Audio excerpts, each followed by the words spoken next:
Obviously, the conference realignments and things of that nature have kind of become very prevalent in the college football world right now. And I think it was last week, Chip Kelly did an interview basically talking about how, splitting it up into East and West, 64 teams on both sides, 8 divisions of 8 that you play every year, and then you schedule 6 or 7 other games elsewhere. And a lot of the things that he was talking about was how UCLA has rivalries with these schools in other sports like Arizona or Stanford, but now because that their football team is going to the Big Ten, all those rivalries are going to change. How do you feel about a format like that kind of changes the perception of you got to be in one of those Power Fives to go all the way, and kind of just splitting it up into a easier kind of travel also for these teams, and still keeping the same old school type rivalries of these legendary schools who have been playing certain teams for since the beginning?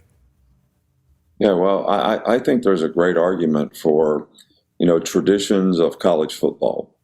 And, college football has been great for a lot of people. It's been great for fans. It's been a great opportunity for, many guys, not just in football, but in all sports. I think I read a stat where 82% of the people who won medals in the Olympics got, trained in college. So some of that is all going to change. I mean, what we see as college football right now is being completely disassociated from the traditions of what we've seen in the past. And we've had some great traditions here, as all schools do, in all sports. And some of those things are going to go by the wayside because decisions are made for mega conferences. These decisions are getting made for probably financial reasons in terms of, on one hand, to make a better program so that you can invest more in players, but on the other hand, you may be eliminating some opportunities for some other people. Yeah, it's happening all over the place, especially with that Pac-12. He compared, you obviously have, 1,000 things going on, so you didn't hear it. He said the Pac-12 disappeared out of nowhere, $100 million business, like Bed Bath & Beyond did. Just, see ya, we are gone. That's what Chip Kelly said about it.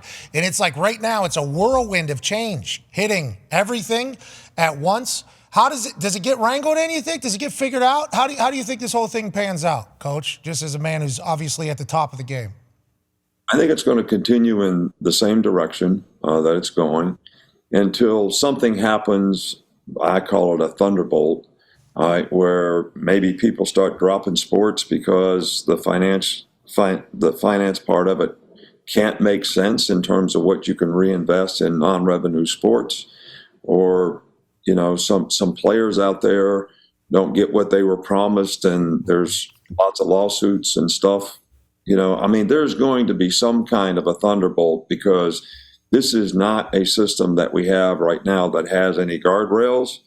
And in most competitive venues, there are some guardrails that, sort of control what you can and can't do, whether it's the NFL in terms of where you pick in the draft to create parity or whatever it is. And right now it's a game of whoever's willing to invest the most has the best chance to have the best team. Well, you talk about the NFL and, I appreciate you calling it a thunderbolt. That seems like an equalizer, like a situation that's going to take place where everybody's going to have to finally open their eyes, because it feels like it's common sense thought that if you don't have structures of contracts, there's probably going to be bad contracts. If you don't have what deals look like, there's probably going to be bad deals all over the place. Somebody has to do something,